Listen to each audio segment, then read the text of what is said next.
அனைவருக்கும் வணக்கம்.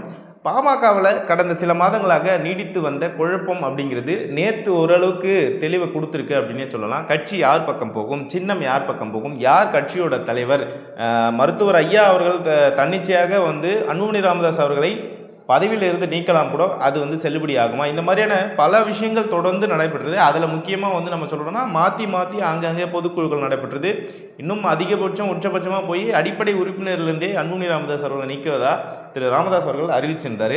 இந்த அறிவிப்புகளுக்கு பின்னாடி எது செல்லுபடி ஆகும், அப்படி அன்புமணி ராமதாஸை நீக்கினது செல்லுபடி ஆகுமா ஆகாதா, இந்த மாதிரி நிறைய குழப்பங்கள் தொண்டர்கள் மத்தியிலும் பொதுமக்கள் மத்தியிலும் சில ஊடகவியலாளர்கள் மத்தியிலும் இருந்தது.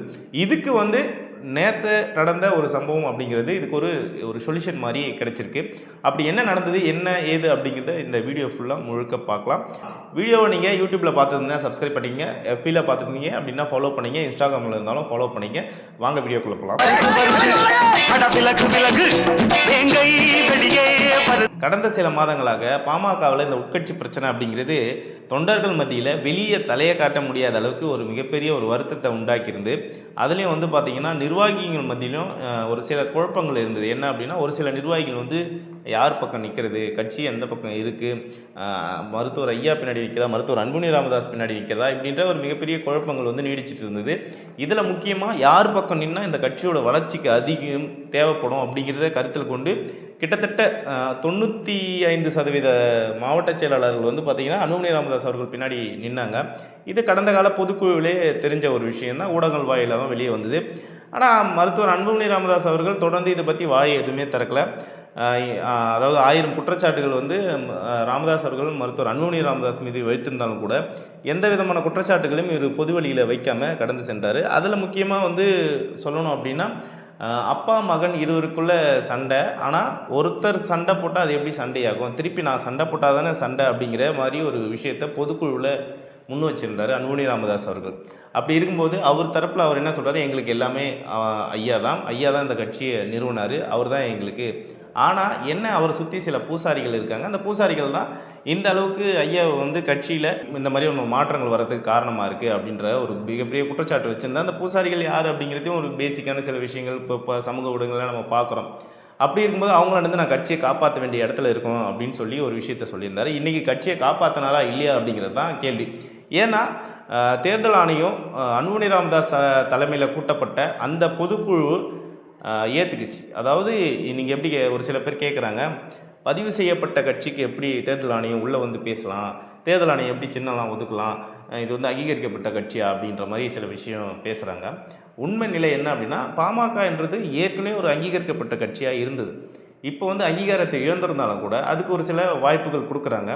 அந்த சின்னத்தை தக்க வைக்கிறதுக்கு அவங்க சில அப்ளிகேஷன், ஒரு உதாரணத்துக்கு சொல்லணும் அப்படின்னா, கடந்த முறை சீமான் அவர்கள் சரியான நேரத்துக்கு, அதாவது அந்த 6 மாதத்துக்கு முன்பாகவே எங்களுக்கு இந்த சின்னமே தொடரணும் அப்படின்னு சொல்லி தேர்தல் ஆணையத்தை அணுகியிருந்தால் அந்த விவசாய சின்னமே அவங்களுக்கு கிடைச்சிருக்கிறதுக்கான வாய்ப்புகள் இருக்குது. ஆனால் அவங்க அதை கேர்லெஸ்ஸாக விட்டதுனால அவங்களுக்கு விவசாய சின்னம் கிடைக்காம கடைசி நேரத்தில் வேறு ஏதோ ஒரு சின்னத்தில் நிற்க வேண்டிய சூழ்நிலைக்கு தள்ளப்பட்டாங்க.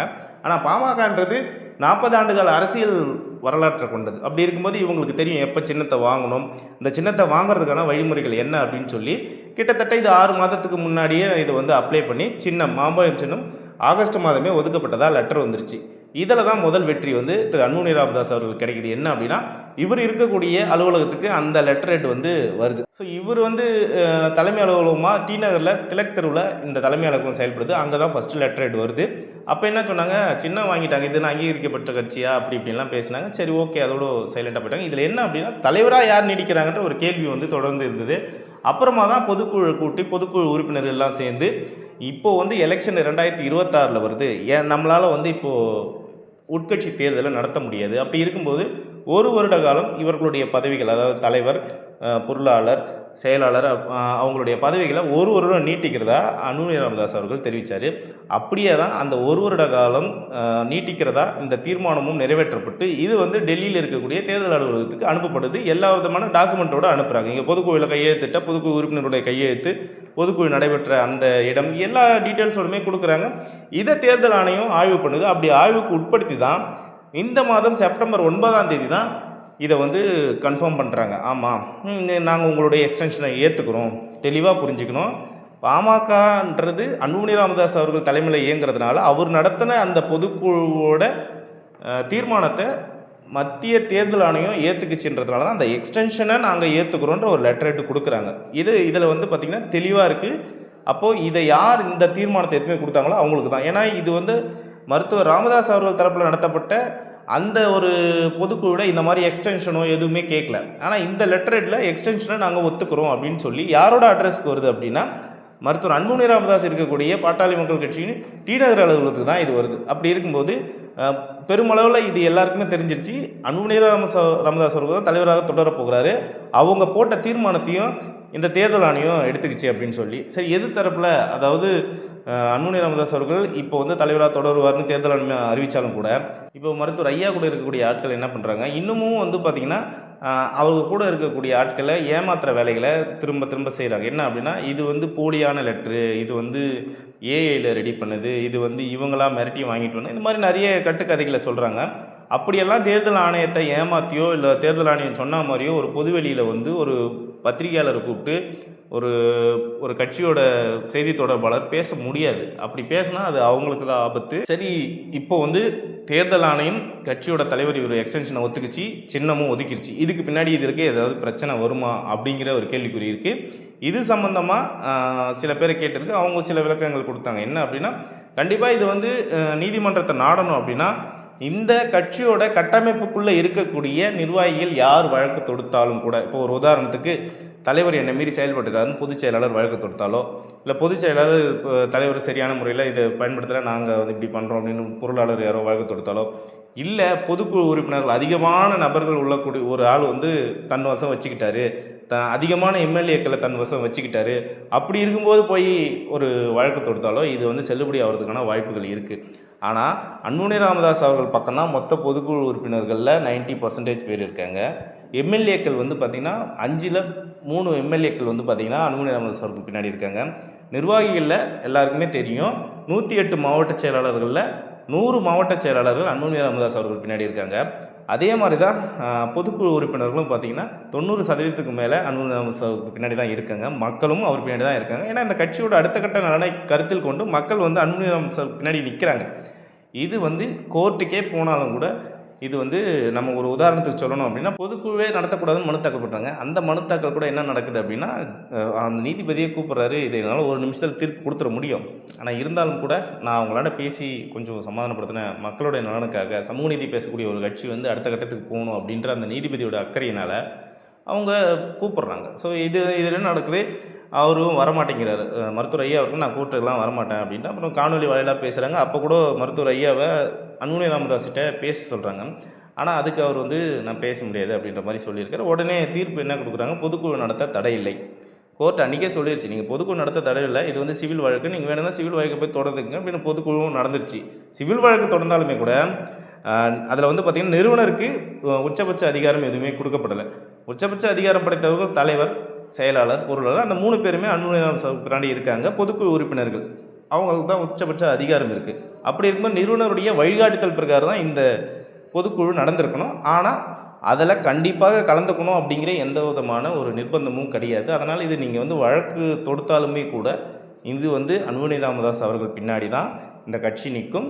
சின்னமும் இவங்க ஆல்ரெடி வாங்கிட்டாங்க. அப்படிங்கிறப்போ தைரியமாக வந்து அடுத்த கட்ட தேர்தல் வேலைகளை செய்ய தொடங்கிட்டாங்க. சரி, இப்போ கூட்டணி விஷயத்துக்கு வருவோம். கூட்டணின்னு பார்த்தோம் அப்படின்னா நம்ம ஆரம்பத்துலேருந்தே பார்க்குறது அப்படின்னா தொடர்ந்து வந்து பிஜேபி கூட்டணியில் தான் பாமக வந்து இருக்குது.